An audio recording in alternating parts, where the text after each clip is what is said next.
Hello students, welcome to Plus 1 Political Science class. Today I will continue lesson 2, End of Cold War and Impact on the World Order. The objectives of today's class are History of Cold War.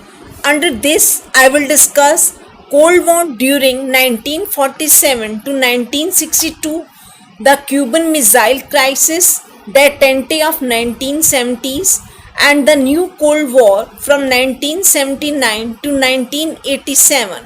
Student, this is given from pages 16 to 19. Before discussion of these topics, I would like to discuss the Cold War terms. The first term is Marshall Plan, means European Recovery Program provided by the US President Truman on April 13, 1948 to restore the economic infrastructure of the post-war Europe. The United States provided the similar aid programs in Asia, but they were not part of the Marshall Plan. The plan is named after the American Secretary of State Sir George Marshall. Mao-led Communist Revolution. Mao was Chinese communist revolutionary who became the founding father of the People's Republic of China, which he ruled from 1949 to 1976. Next is Security Alliance, a system of maintaining world peace and security by the joint action on the part of the nations of the world. Korean War, war between North Korea and South Korea.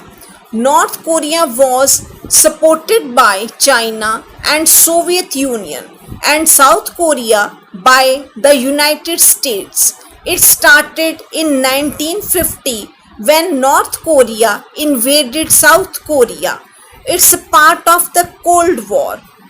Now next is Southeast Asia Treaty Organization, that is SEATO, an international organization for collective defense in Southeast Asia created in 1954. It was created to block communist gains in Southeast Asia. Cuban Missile Issue. In 1962, it was 13 days confrontation between the USA and the USSR initiated by the Soviet ballistic missile deployment in Cuba. It's a part of the Cold War. It resulted in removal of the Soviet Union's nuclear missiles from Cuba and removal of American nuclear missiles from Turkey and Italy, and creation of nuclear hotline between the USA and the USSR. Now I will discuss the topic, a brief review of the history of Cold War. The term Cold War was used to describe the nature of the strained and tense relations between the two rival competitors, that is the USA and the USSR in the international relations. In post-1945 period, the term Cold came to be used for describing the highly strained relations which came to develop between the two superpowers and their respective blocs, while the USA started pursuing the policy of containment of communism and the USSR began working for the spread of socialism in the world. Each got involved in the process of limiting the role of influence and power of the other in world politics. The net result came in the form of emergence of the Cold War in international relations of the post-war period. This Cold War remained the dominant feature of the international relations during the 1945 to 1990. Now I will discuss history of Cold War. Under this topic, first of all, I will discuss the Cold War during 1947 to 1962. As already discussed, the Second World War ended in 1945 and it started the new phase of war, that is the Cold War.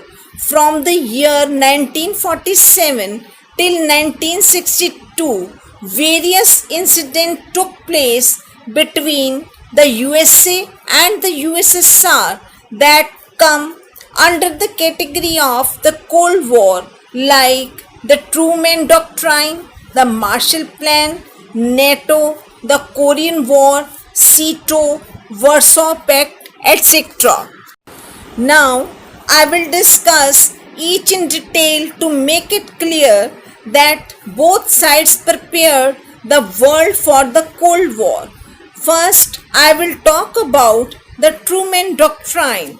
It was an American foreign policy whose purpose was to contain Soviet geographical expansion. It was announced by President Truman to contain the communist uprisings in Greece and Turkey.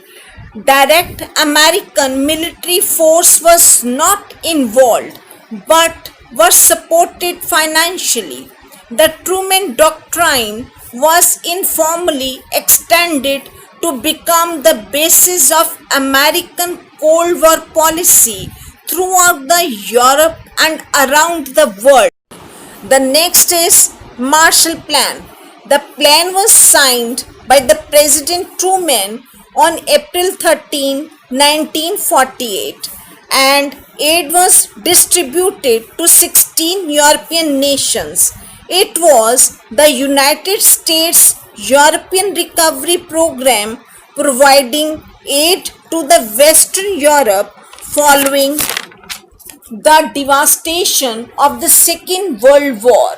In addition to the economic redevelopment, the goals of the Marshall Plan was to halt the spread of communism on the European continent.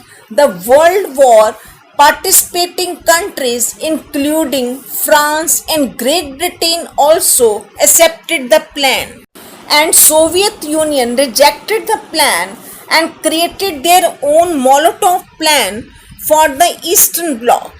This created the tension between the East and West and prepared the world for the Cold War. And the next preparation of the Cold War is NATO, that is North Atlantic Treaty Organization. It's a military alliance between 30 North American and European countries signed in 1949. It is a system of collective defense in response to an attack by an external party. It was a military alliance and a collective defense pact against any possible Soviet aggression and expansion into Europe. Same year, in 1949, there was one more development in the direction of Cold War, and that is China emerged as a communist state through Mao-led communist revolution. China and USSR entered into a security alliance and it gave a big boost to the Soviet influence in the world. As we know, it's a period of the Cold War, so the USA countered it by entering into a bilateral security pact with the Formosa China and that Taiwan. The next incident that increased the Cold War is Korean War. It broke out in 1950 when North Korea launched an invasion against South Korea. In this war, whereas the USSR and the Communist China started openly supporting North Korea, the USA and its allies came forward to extend full support to South Korea, rise of communism in China, and the war in Korea brought the Cold War into Asia. So, in order to check the spread of communism in Asia, in 1953, the USA established SEATO, that is Southeast Asia Treaty Organization. As a counter to the US led security alliance NATO, the USSR formed a security alliance of the communist countries, that is Warsaw Pact 1955. It emerged as the USSR led anti-West and anti-capitalist alliance of the communist countries. Ultimately, in early 1960s, it pushed the world towards a possible hot war between the USA and the USSR over the Cuban Missile issue. The Cuban Missile Crisis 1962. In October 1962, the Cold War took a very serious and dangerous turn when Soviet Union decided to establish a missile base in Cuba and the first communist state in the American continent.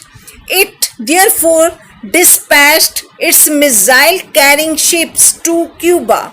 When the USA came to know of this, it decided to prevent the Soviet move by enforcing a blockade of the Cuban ports. The USSR strongly criticized the move and threatened the US blockade by all destructive nuclear war. Fortunately, the Cuban crisis was averted when the Soviet Union decided to order its missile carrying ships to change the course. No doubt the Cuban crisis got resolved. However, the Cold War continued to be a reality of international relations. This made the USA and the USSR to see the reason of threat to the world peace, and both decided to lessen the Cold War tensions and attempt normalization of their relations by opening some channels of communications and mutual trade. Consequently, post 1962 years witnessed some conscious attempts towards the lessening the gravity of Cold War tensions. This gradually led to the emergence of a process of detente in the international relations. The next point is detente of 1970s. Detente is a French word which means conscious attempts at lessening of the tensions and attempts at normalization of the relations between the countries involved in the Cold War. It was a welcome change in the relations among all the countries involved in the Cold War. Its healthy impact became visible in the form of some positive developments in the international relations. For instance, Moscow-Bonn Agreement 1970, that is agreement between the USSR and the West Germany, in which both sides expressed their ambition for normalization of the relations between the European states while they kept international peace and follow the guidelines of the Article 2 of the UN Charter.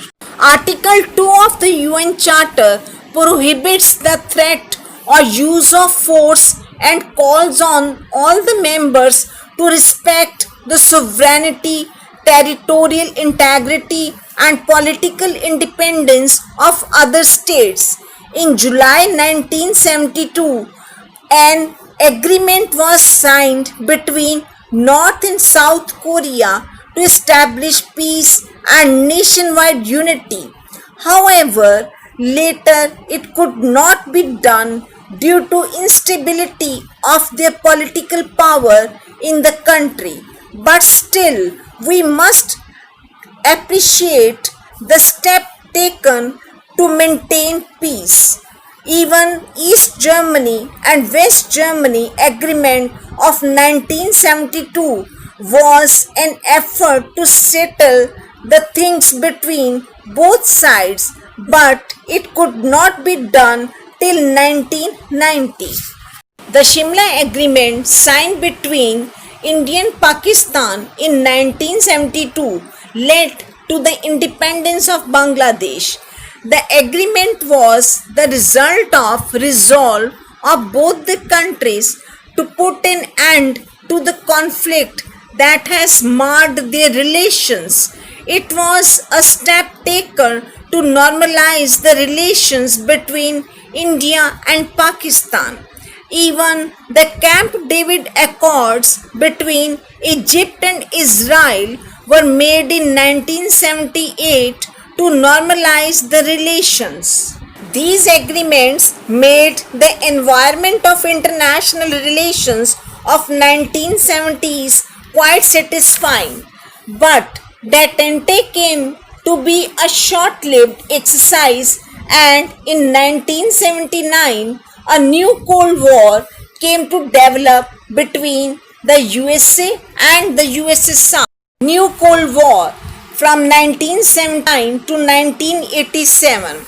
The Cold War from 1979 to 1987 refers to the last phase of the Cold War, marked by a sharp increase in the hostility between the Soviet Union and the West. The Cold War reappeared in a new phase and more dangerous form, with its epicenter in Asia. In December 1979, the Soviet Union sent its forces into Afghanistan for maintaining a pro-USSR regime in Kabul. It also decided to strengthen its military presence in some African states and in West Asia. The USA decided to oppose and counter these Soviet moves in every possible way. It began opposing the Soviet policies and role in the world, particularly its military intervention in Afghanistan. Along with it, the USA initiated attempts aimed at becoming number one superpower in the world. It decided to expand its relations with China and some Eastern European countries. This move was designed to isolate the USSR and limits its role in international relations. Further, the USA decided to increase its military presence in the Indian Ocean and to build an anti-USSR power center in Asia and to prepare for a limited nuclear war in space. Such US policies were countered by the USSR by increasing its power and role in Afghanistan and Cuba, strengthening its military bases in Africa, and increasing Soviet influence in the Middle East and Persian Gulf. All these Soviet decisions were strongly opposed by the USA. Such American and Soviet policies and decisions led to the emergence of a new Cold War in the international relations. Students, this finishes the discussion of my topic, that is History of Cold War. The lesson will continue, and next time I will discuss the topic The End of the Cold War. You will read the pages from 16 to 19 and do the given questions. The first long question is, what is meant by Cold War and the new Cold War? Discuss the major phases of the Cold War. Next is, discuss briefly the history of Cold War in the international relations of the 20th century. How did the Cold War affect the international relations of the post-war period? The short questions are, briefly explain the following events of Cold War. First is Truman Doctrine, next is Marshall Plan, next is NATO, next is SEATO, and last is Detente of 1970s. Next time I will continue the lesson, students. Do the snap homework questions. Till then, goodbye.